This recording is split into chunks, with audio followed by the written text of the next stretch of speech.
Ngayon lang natin naririnig mula sa panganay na anak ni na Rob at Michelle Reiner, kapatid ng akusadong mamamatay tao na si Nick Reiner, mula nang mangyari ang malagim na pagpatay. Ngayon ay nagsalita na siya at binigyan tayo ng sulyap sa tinawag niyang buhay na bangungot. Ito ang scandal mula sa Law and Crime. Ako si Sierra Gillespie.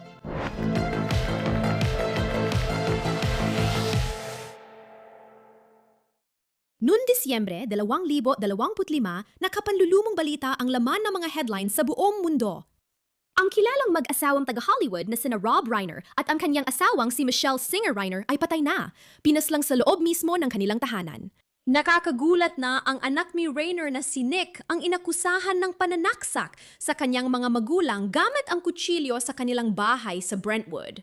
Inaresto ang 32 anyos na si Nick, ilang oras matapos sa Exposition Park, Los Angeles at kinasuhan ng 2 bilang ng first-degree murder na may espesyal na sirkumstansya. Ang mga sirkumstansya raw ay dulot ng paggamit niya ng kutsilyo sa ginawang karumal-dumal na dubleng pagpatay. Simula noon, nagkaroon ng mga bagong kaganapan sa legal na laban ni Nick. Ngunit, hindi tayo masyadong nakarinig mula sa mga direktang konektado sa pamilya Reiner. Ang kanilang pagdadalamhati ay nangyayari sa pandaigdigang entablado dahil sa makulay na kasaysayan ng pamilya sa telebisyon at paggawa ng pelikula na naging dahilan upang sila ay lubos na makilala. Ngayong buwan lang nagsalita si Jake, pinakamatandang kapatid sa pamilya Reiner, at nag-post ng sanaysay tungkol sa matinding pagkawala sa Substack. Pinamagatan niya itong nanay at tatay at nilagyan ng subtitle na Ang Sentro ng Aking Buhay. Kasabay ng mga kwento tungkol sa kanyang paglaki kasama sina Rob at Michelle na inilarawan niya bilang kanyang mga tanglaw sa buhay, nag-post din si Jake ng mga litrato noong bata pa siya kasama ang kanilang mga magulang. At sa pagtingin pa lang sa mga litrato, malinaw na mahal nila ang isa't isa at mahal na mahal din nila ang kanilang mga anak. Gusto ko ring bigyang diin ang ilang bagong kaalaman na nakuha natin mula sa post na iyon. At pagkatapos ay tatalakay natin ang pinakabagong balita tungkol sa kaso ni Nick at ang susunod niyang petsa sa korte. Pero magsimula tayo dito. Sinimula ni Jake ang kanyang sanaysay sa pamamagitan ng pagbubunyag ng isang bagay na lalo pang nagpapabigat sa dalamhati. Noong Disyembre 14 habang pinaslang ang kanyang mga magulang, nasa paggunita siya sa buhay ng matalik na kaibigang namatay ilang linggo bago iyon. Kaya naman, talagang napakahirap na ng araw na ito. Pero sa panahong yon, 2 beses tumawag kay Jake ang bunsong kapatid niyang si Romy. Ang una ay para sabihin sa kanya na patay na ang kanilang ama, si Rob. Kasunod nito, tumawag uli na sinabing patay na rin ang kanilang ina, si Michelle. Sabi sa mga ulat, sina Rob at Michelle ay magpapamasahe sana noong Disyembre 14. Pagdating ng therapist sa bahay, di siya makapasok kaya tinawagan niya si Romy. Ngunit walang sumagot sa pinto. Ayon sa ulat, natagpuan ni Romy ang kanyang mga magulang na pinatay ng brutal sa loob ng kanilang bahay. Tungkol dito, sabi ni Jake, at inuulit ko, walang makapaghahanda sa biglaang pagkawala ng parehong magulang. Sobrang masakit maintindihan. Tuwing umaga, kailangan ko pa rin kumbinsihin ang sarili ko na hindi ito panaginip kundi totoong bangumot. Sabi ni Jake, pinapagabag siya ng marahas na mga huling sandali ng kanyang mga magulang. Dagdag pa niya, hindi niya kayang ilagay ang sarili sa kanilang kalagayan. Paulit-ulit kong iniisip kung gaano sila natakot. Hindi nila deserve na mangyari sa kanila yon. Ayon sa mga tagaloob na nagsalita sa media, si Nick, na matagal nang may adiksyon at issue sa kalusugan ng isip, ay naninirahan umano sa guest house sa parehong property sa Brentwood. At hindi malinaw kung ano maaring naging dahilan ng ganong kalupit na pag-atake. Noon gabi bago sila pinatay, Sabado, Disyembre 13, inimbitahan sina Rob at Michelle sa taunang Christmas party ni Conan O'Brien at tinanong nila kung pwedeng sumama si Nick. Sa party, napansin umano na medyo kakaiba ang kilos ni Nick na naging dahilan ng pagkailang ng mga tao, kabilang na, sa totoo lang, si Bill Hader na dating miyembro ng SNL na ayon sa ulat ay nagkaroon sila ng medyo awkward na encounter. Maaring pinaalis siya noon o nadbasya sina Rob at Michelle na sabay na lang umalis.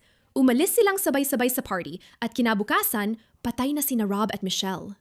Nagpatuloy si Jake Reiner. Araw-araw mula noon ay naging napakahirap. Bawat pagpupulong na dinadaluhan namin, bawat taong kinakausap namin, bawat luha na pumapatak, bawat sandali na nililikha namin ay konektado sa pagpatay sa aming mga magulang. Sa gitna ng pinakamabigat na pagsubok, kailangan pa ring harapin ang mga pagpupulong, papeles, desisyon at paliwanag na parang mas mahalaga ang mga dokumento kaysa pagluluksa. Tinalakay din ni Jake na ang paglaki sa gitna ng mga sikat sa Hollywood ay nagpaiba sa kanyang pagkabata kumpara sa karamihan. Pero kahit sino pa sila sa paningin ng iba, sila pa rin ang kanyang nanay at tatay, ang dalawang taong pinakamalapit sa kanya sa buong mundo. Sabi niya, "Sipi, hindi ko nakakalimutan ang mga pambihirang karanasang naranasan ko dahil sa aking mga magulang na hindi napaggaanan ng karamihan. Ipagpapalit ko lahat ng laro ng Dodgers, palabas sa Broadway, at bakasyon kung makakasama ko lang sila ng 1 oras pa para makausap at makapagpaalam."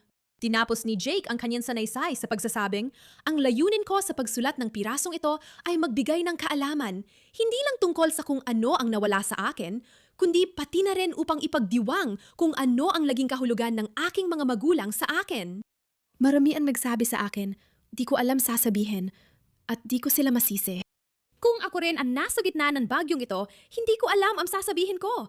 Masyadong espesipiko at madilim. Nawala sa amin ang mahigit kalahati ng pamilya namin noong gabing yon sa pinakamalupit na paraan. Oh, masakit mawalan ng magulang. Pero walang kapantay ang mawalan ng parehong magulang sabay. Bukod pa ron, mismong kapatid mo ang nasa gitna ng lahat ng ito. Halos hindi mo matanggap. Alam kong marami may tanong tungkol sa nangyari. Darating din ang mga sagot sa tamang panahon. Pero may bagay na para lang sa pamilya namin. Ang pagpapanatiling pribado sa mga iyon lang ang tanging paraan para maprotektahan ang kaunting natitira sa kung anong inagaw sa amin. Anong masasabi mo sa taong nasa ganitong sitwasyon? Wala talaga akong masasabi. Hiling ko lang ang pagmamahal at malasakit na ipinakita ng aking mga magulang.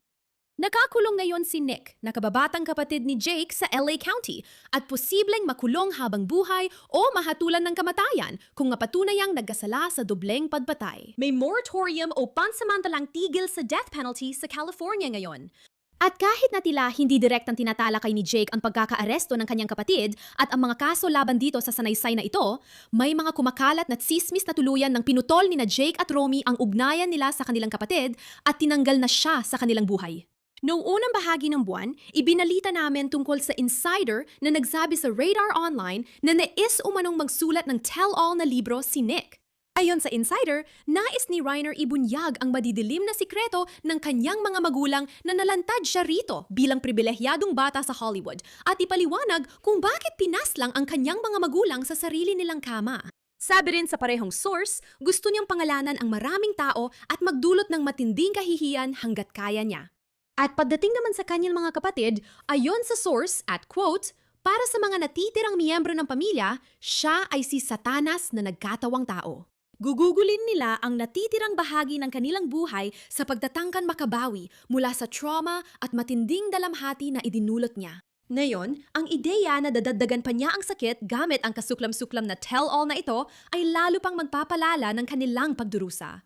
Nang huli nating makita si Nick, payat siya, kalbo, at nakauniporme ng bilangguan sa kanyang arraignment noong Pebrero. Nagplead ng not guilty para sa kanya ang abogadong itinalaga ng korte sa pagdinig. Sa ngalan ni Gene O. Rainer, tinatanggihan mo ba at isinusulong ang mga karapatan, kabilang ang sasandatahang lakas at veterano, at isinusumite ang not guilty plea? Itinatanggi ang espesyal na paratang, enhancement at mga naunang kaso. Opo, sir. Itinaala ang not guilty plea sa ngalan ni Gene O. Rainer. Tinanong din ng hukom si Nick kung payag siya na maantala ang preliminary hearing na karaniwang ginagawa matapos ang arraignment. Gene O. Rainer, may karapatan ka sa mabilis na preliminary hearing. Dapat ito ay gawin sa loob ng 10 araw na korte at 60 araw sa kalendaryo mula sa iyong arraignment. Na yon ang arraignment mo. Naiintindihan mo ba na maaari mong isuko ang mga karapatang iyon upang ang iyong kaso ay maipagpatuloy sa Abril 29, 2026 bilang araw 0 ng 30 araw sa kalendaryo? Maaring magsimula ang preliminary hearing mo sa loob ng 30 araw mula Abril 29. At sumasang-ayon ba ang abogado sa pagsuko? Opo. Napatunayan ng parte na si Gene O. Rainer ay voluntaryo at may alam sa kanyang pagsuko ng karapatan sa mabilis na paunang pagdinig sa loob ng 10 araw ng korte at 60 araw sa kalendaryo at aprobado rin ito ng kanyang abogadong nakatala. Pumapayag ang akusado na ang petsa ng pagtinig sa Abril 29, 2026 ay araw 0 ng 30 araw sa kalendaryo. Ang usapin ay itinalaga para sa lahat ng layunin ng namamahalang hukom ng Criminal Master Calendar. Ang usapin ay itinalaga para sa lahat ng layunin kay Hukom sa Moda sa Departamento 108. Sinasabi ni Riser Randolph. Uh, Bigla ito dahil aalis na ako. Sa simula ng kaso, si Nick ay may abogado na si Alan Jackson na kumatawan sa kanya. Si Jackson, isang kilalang criminal defense attorney, ang tumayang abogado ni Karen Reed sa Massachusetts, kung saan siya ay napawalang sala sa kasong pagbatay sa kanyang boyfriend na pulis. Pagkatanggap ng kaso ni Rainer, biglang umatras si Jackson bilang abogado ni Nick, pero sinabi pa rin niya sa mga mamamahayag sa labas ng courtroom na inosente si Nick sa kasong pagbatay. ngayong umaga, kinailangan kong umatras bilang abogado ni Nick Reiner. Mga pangyayaring wala sa aming kontrol, ngunit mas mahalaga, mga pangyayaring wala sa kontrol ni Nick ang nagdikta na sa kasamaang palad, naging imposible para sa amin na ipagpatuloy ang aming pagrepresenta kay Nick. Legal at ethical akong bawal magpaliwanag ng lahat ng dahilan. Alam kong iyan ang tanong ng lahat. Inasahan naming papasok ang abogadong itinalaga ng hukuman na naitalaga na at poprotektahan ang interes ni Nick Reiner sa proseso. Pero maging malinaw, maging napakalinaw tungkol dito. Ako at ang aking team ay nananatiling lubos na nakatuon kay Nick Reiner at sa kanyang pinakamabuting kapakanan. Sa katunayan, alam namin, hindi lang kami kumbinsido. Alam namin na ilalantad ng legal na proseso ang totoong mga pangyayari sa likod ng kasong ito. Kasi ni Nick, marami na naisulat nitong 3 linggo. Marami na naisulat. Naisulat tungkol kay Nick. Naisulat tungkol sa kanyang pamilya. Naisulat tungkol sa mga pangyayari. Puro haka-haka ang mga lumalabas sa dyaryo. Noong Disyembre 15 madaling araw, nasa New York ako nang makatanggap ng tawag. Ako at ang aking team, iniwan namin ang lahat at ginugol ang 3 linggo sa paglalaan ng aming oras. Bawat oras nagising kami, inilalaan namin sa pagprotekta kay Nick at sa kanyang interes. Sinuri namin ang bagay na ito ng lubusan. Ang aming natutunan. At pwede mong ipusta ito. Ayon ba ito sa mga batas ng estadong ito?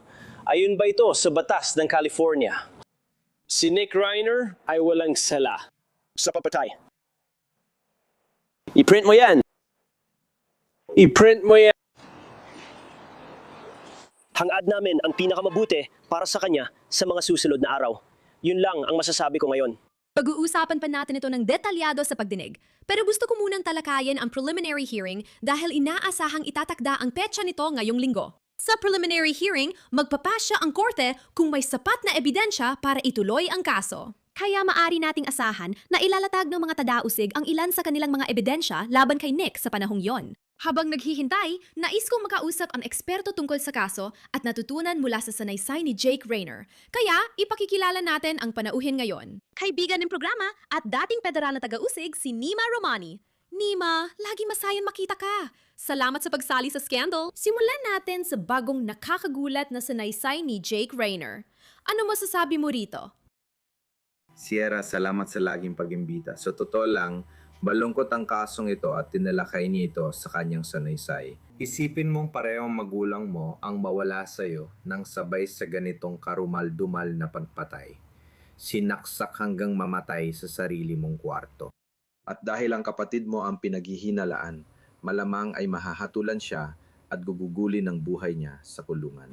Sa isang iglap, nagkawatak-watak ang pamilya mo, kaya naaawa talaga ako kay Jake at sa kapatid niyang babae. Hindi ko maiisip ang pinagdadaanan niya ngayon. Habang hinaharap ko ang mga kaso ko, sinusubukan kong ilagay ang sarili ko sa perspektibo ng mga nakaligtas at biktima. Habang pinagdadaanan ko ito, kamakailan lang pumanaw ang tatay ko. Mabuti na lang kasama ko ang kapatid kong babae sa pagluluksa. Milalagay ko ang sarili ko sa kalagayan ni Jake Reiner. Paano kung kapatid ko ang inakusahan na pumatay sa magulang ko? Yan ang nangyayari dito. Ibig kong sabihin, buti na lang, hindi natin ito kailangang harapin, pero talagang nakakagulat at masakit. At isa sa mga nabanggit niya, sa totoo lang, sa sanaysay ay marami pa rin sa atin ang may mga tanong at ang ilan ay masasagot. Ano ang opinyon mo tungkol doon? Ibig kong sabihin, habang nagpapatuloy ang mga pagdinig sa korte, alam mo kung mapupunta tayo sa paglilitis, parang malapit na ang preliminary hearing. Doon ba masasagot ang ilan sa mga tanong natin? So tingin ko, ang tanong ng lahat ay bakit, di ba? May ulat na nagkaroon ng pagtatalo nung gabi bago yon sa Christmas party ni Conan O'Brien. May kaugnayan ba yon? Matagal na bang bumabagabag ito, mga linggo, buwan o higit pa? Anong nagtutulak sa isang tao na patayin ang sariling magulang? Psychotic episode lang ba ito? Issue sa mental health? May nangyayari ba? Oo. Sa palagay ko, ang pinakamalapit na kahalintulad lang nito dito sa LA ay yung kaso ng magkapatid na Menendez noon, di ba? Ano kaya ang nagtutulak sa tao na gustong patayin ang magulang nila? At syempre, sa kasong yon, alam mo, maraming tao ang nanood ng Netflix series na Monsters or iba pa mga balita tungkol sa kasong yon. Iniisip nila ang dahil ito sa sexual na abuso ni Jose, pero hindi ko sinasabing mapang-abuso si Rob Reiner. Alam mo, may mga nanonood na naniniwalang ito ay para lang sa pinansyal na pakinabang at ang dalawa ay spoiled na bata mula Beverly Hills. May mga kaibigan ako naging kaklase niya sa high school dito sa LA, kaya kilala nila siya. Sa tingin ko, mas lalabas pa ang impormasyon sa paglilitis tungkol sa kung bakit ito ginawa ni Nick Reiner. Hindi ito legal na dahilan at hindi magiging depensa sa kaso. Sa tingin ko, ito ang tanong ng lahat. Ano ang nagtutulak sa isang tao na patayin ang sariling magulang? Kung isang normal na tao ang inaakusahan ng pagpatay sa magulang, tiyak na tatalakayin natin ito sa law and crime, di ba? Yung akusasyon pa lang ay nakakatakot na maparatangan. Pero kung idagdag mo pang sina Rob Reiner at Michelle Singer Reiner ang mga biktima, mga minamahal na pilantropo. Si Rob ay kilala sa mga pelikula at palabas sa TV, at si Michelle ay photographer at producer. Sila ay labis na minahal at hinangaan ng marami. Kaya kapag nangyari ito, lalong nagtatanong ang lahat kung bakit at ano ang motibo. Nabanggit mo, maaring paliwanag lang ito, hindi depensa. Pero kailangan pa rin yan ng depensa. Anong paraan kaya pwede nilang gawin? Alam ko na may kasaysayan siya ng, alam mo na, adiksyon. Mading ito man ay pagkalulong sa alak o paggamit ng droga, mga ganung bagay. Sa tingin mo ba, yun ang ruta na maaring tahakin ng kanyang depensa? Walang duda. Gusto ko talagang pag-usapan ng mga depensa pero tama ka, Sierra. At masasabi ko na malinaw na madalas akong lumalabas sa skandal, pati na rin sa law and crime sa pangkalahatan. At malinaw naman, yan ang tinatawag na true crime genre.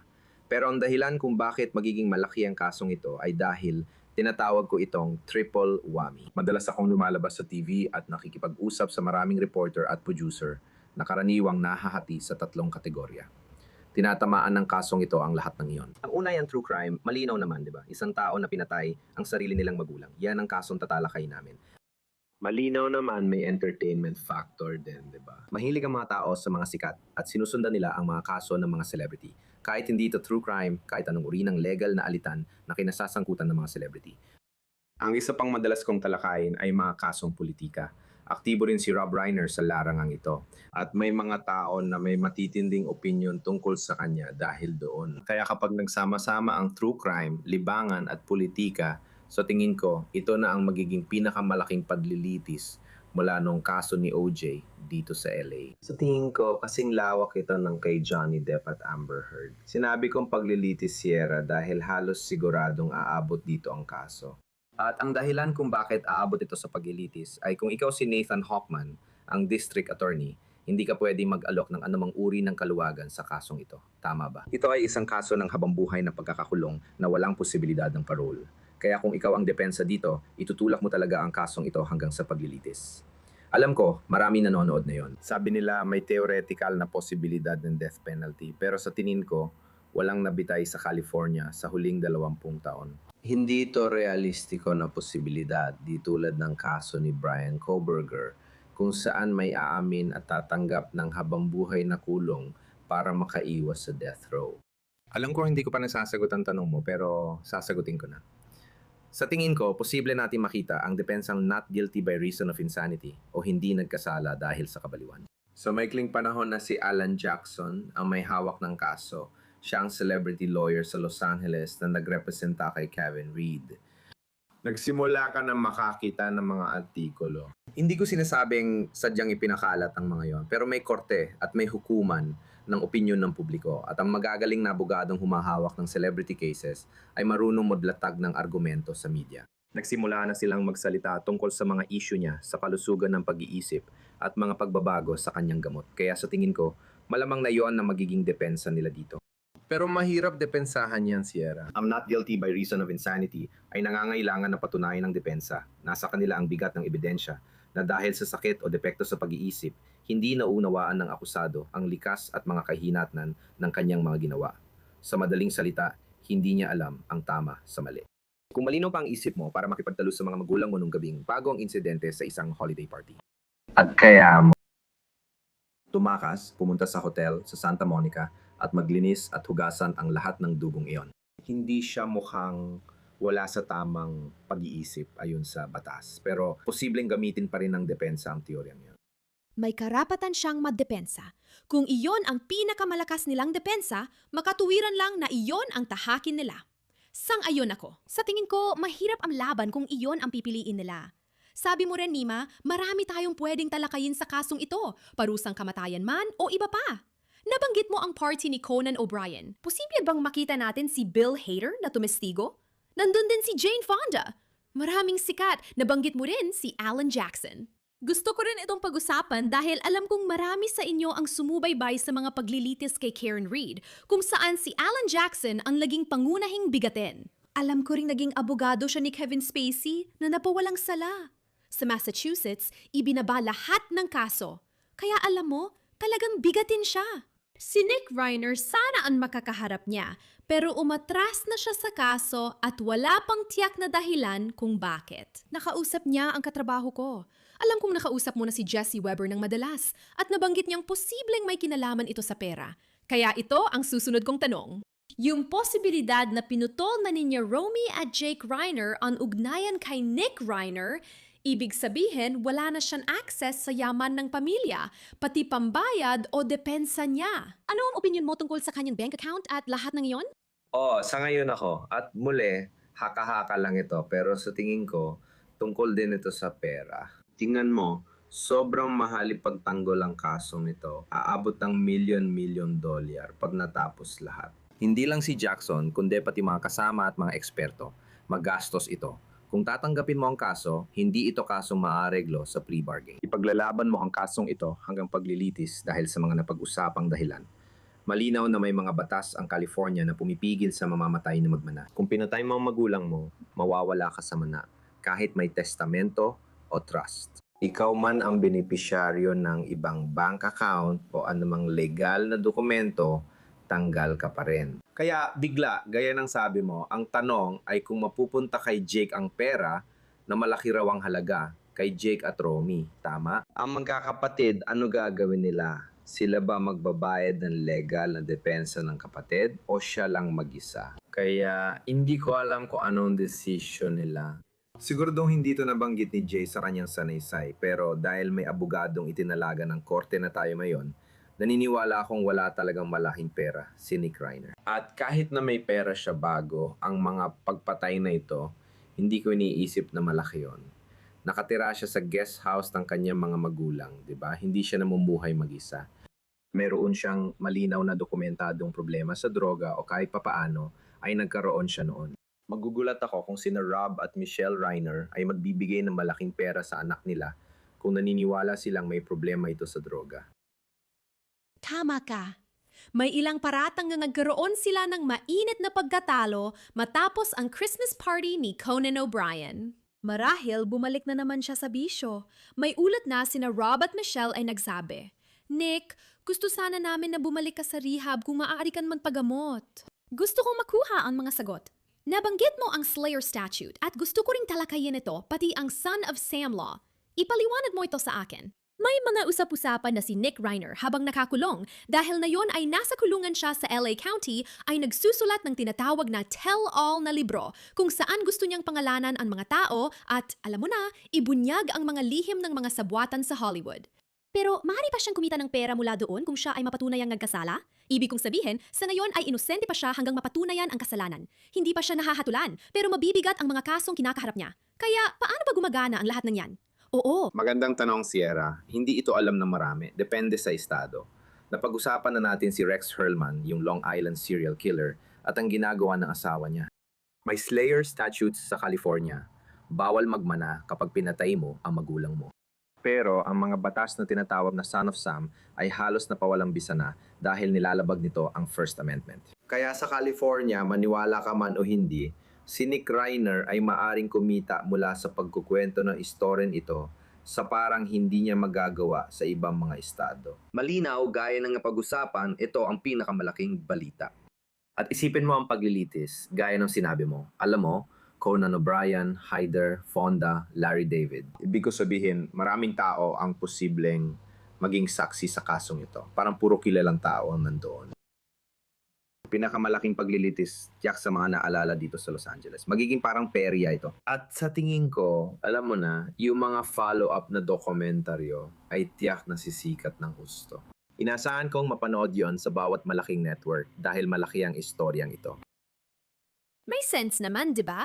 Kasi marami sa atin, kahit wala sa LA o kahit nandun, interesado kung ano ang pakiramdam mamuhay sa ganung lifestyle. May dahilan kung bakit may E! Network o Us Weekly, alam mo yon, para sa mga tao sa buong mundo na interesado kung ano ang ganitong klase ng buhay. Tama ka, kahit walang kaugnayan sa totoong krimen, gusto pa rin nating malaman kapag may tunay na krimen. May mga ulat na si Billy Crystal ay isa sa mga unang dumating sa eksena dahil matalik siyang kaibigan ni Rob Reiner at lumaki siya kasama ang mga bata. Ibig kong sabihin, gusto ko lang malaman kung pwedeng tumistigo si Billy Crystal at magsalita tungkol sa pagkakadiskubre. Kasi nakakabaliw talaga. Isa pa sa nabanggit mo, kung si Nick Reiner ang totoong sumusulat ng tell-all na librong ito habang nakakulong, pwede siyang kumita rito gaya ng sabi mo. Pero posible pang magamit bilang ebidensya sa padlilitis ang mga journal o entries niya sa kwaderno, kahit ano pa yon ngayon, kung siya ang nagsusulat. Pwede, syempre, anumang sabihin o isulat niya ay maaring gamitin laban sa kanya. Kung ako ang mapapayo sa kanya at legal naman sa Son of Sam laws ng California, sasabihin ko na wag muna tayong gagawa ng kahit ano hanggat hindi pa tapos ang paglilitis. Tama ba? Dahil ang huling bagay na gusto mong mangyari ay ang anumang pahayag na ibigay mo sa isang reporter o producer o anumang isusulat mo ay magamit laban sa iyo. At kung magkakaroon man ng panayam, sisiguraduhin ko nandun ako. Malamang hindi ko papayagan ang anumang panayam sa kasong ito, lalo na kung legal insanity ang argumento mo. Kapag sinimulan mong tingnan ang mga depensa sa kasong pagpatay, tama? Marami tayong tinatalakay sa skandal, pero madalas yan ay pumapasok lang sa 3 o 4 na kategorya, tama? Una, hindi ako yon. Mukhang mahirap para kay Nick Reiner na patunayan na hindi siya yon dahil marami raw ebidensya tulad ng DNA, dugo, video at fingerprint. May mga forensic na ebidensya at posibleng video. Ang pangalawa ay hindi ko sinadyang gawin yon. Makikita mo ang argumento ng manslaughter na parang bugso ng damdamin lang. Mahirap ito. Kung nag-away kayo nung gabing, bago, at bumalik ka pa para kumuha ng kutsilyo, saka mo igigiit na manslaughter yon. Sa kaso ni Nipsey Hussle, iginiit na manslaughter ito, hindi sinadyang first-degree murder dahil sa masasakit na salita. Pero bumalik pa akusado sa sasakyan para kunin ng sandata. Kaya hindi nabugso ng damdamin dahil mahaba na ang oras na lumipas. Ang pangatlo ay self-defense, tama? At malinaw naman, alam natin na mas matanda na sina Rob at Michelle Reiner, lalo na si Michelle. Hindi ko maisip na may anumang matibay na argumento para sa self-defense. At ang huli ay parang pinapawalang bisang intensyon, hindi mananagot dahil sa pagkabaliw, tama? Sa tingin ko malamang doon sila mapasama sa huling kategorya.